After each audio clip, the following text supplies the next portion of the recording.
President Trump won back the White House, promising tighter border security and a crackdown on illegal immigration, and those things have happened. Border Patrol apprehended nearly 138,000 people at the southern border illegally in March of last year, and that number fell to 7,000 just a year later. It's a decrease of about 95% in 12 months. Deportation numbers, though, have been slower to change. Only on CBS Mornings, we went to the border and spoke with Homeland Security Secretary Kristi Noem about the administration's goals for immigration control and its limits. In a convoy of all-terrain vehicles, we travel through the El Paso sector of the southern border, shadowed by Mexican forces across the Rio Grande, and seeing little more than sunshine and dust. In a region where federal data shows more than 55,000 people crossed the border illegally in just 1 month under the Biden administration. Up ahead of us, on an ATV of her own, is Secretary of Homeland Security Kristi Noem, who has made a point of getting out into the field like this. But what you may dismiss as a photo op, she says, is part of a strategy. So all these dramatic pictures of raids, of Socote, of that prison in El Salvador, the message there is self-deport now, yes, or this could be you. Absolutely. That is absolutely the message, is that you have the option to go home on your own terms. We'll help you with a plane ticket, we'll get you booked, we'll facilitate it, and you get the chance to come back. That process, though, to cross again legally into the U.S. is often a long and tricky one. Where back did it go? And a few miles ahead, at what is the only legal border crossing in El Paso, we watch as the secretary is shown images of chaos in years past. But when it comes to removing the millions of undocumented immigrants who have already crossed into the U.S. or overstayed their visas here, the Trump administration has faced challenges. We've been doing this correctly. We've been building cases. We've been going after the worst of the worst and doing it the right way. A number of federal judges aren't so sure, including most recently in the case of an undocumented mother deported to Honduras Friday with her 2-year-old, a U.S. citizen, along with her, and before the court could clarify the child's interests. The result, wrote a Trump-appointed federal judge, is the strong suspicion that the government just deported a U.S. citizen with no meaningful process. I fundamentally disagree with that. I'm sure that these judges will continue to challenge every single thing that this administration does. We have several activist judges across the country that have made claims such as this, but that mother made a choice for her child and wanted to keep her child with her. So if a relative here in the U.S. wants that child back and the mother agrees, the child will come back? Yes, absolutely, and that's the process. You know, this mother gave us documentation and fully said she wanted her child with her, and we honored that.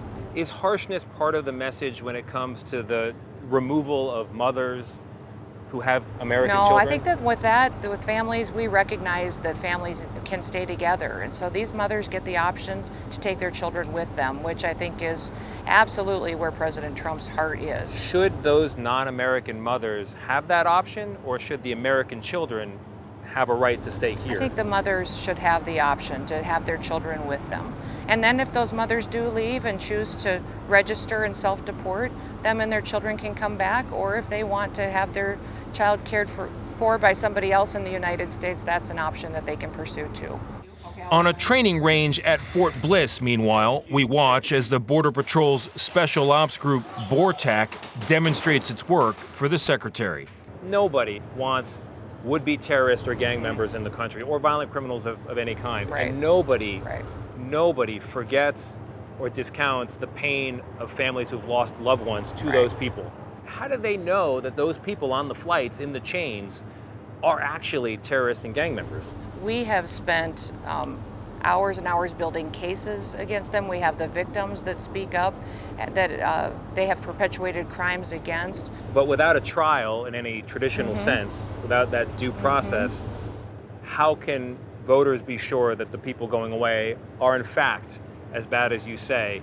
Are you saying that your administration has never and will never make an error in determining who should be deported? Well, that's a big statement to course, make, yeah, but obviously we're relying on the expertise of our investigators, our teams, double checking, triple checking, going through the paperwork, making sure that we've done everything absolutely correctly. One area where the government has already admitted an error is in the case of Kilmar Abrego Garcia, sent to a prison in El Salvador, the one country a court said he shouldn't go.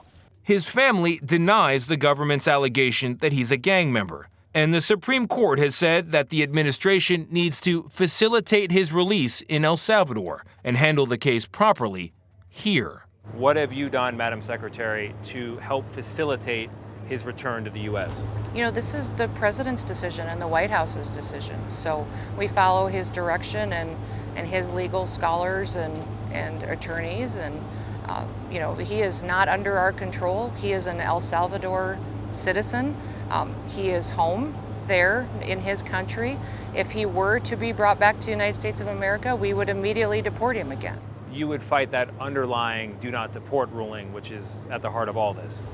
I would fight the underlying do not deport. Yeah, there was an earlier ruling in his case that said he had a credible fear.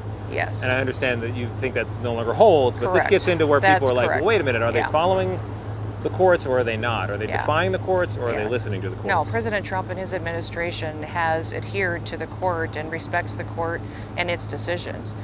This individual is not under the United States of America's jurisdiction, and he is not one of our citizens. He is home in his home country, and that's up to that country to decide what to do.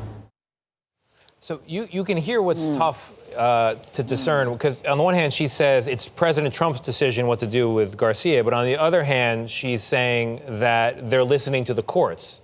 But those statements can't both be true. Because there's some confliction there. They're in conflict, yeah. The courts are asking the Trump administration to do some things that they've yet to do or yet to talk about doing. So, you know, all this tough talk made me wonder actually about whether there was any softer side to the secretary and to the administration. I did ask about the role of heart in all of this. And it was interesting what she said.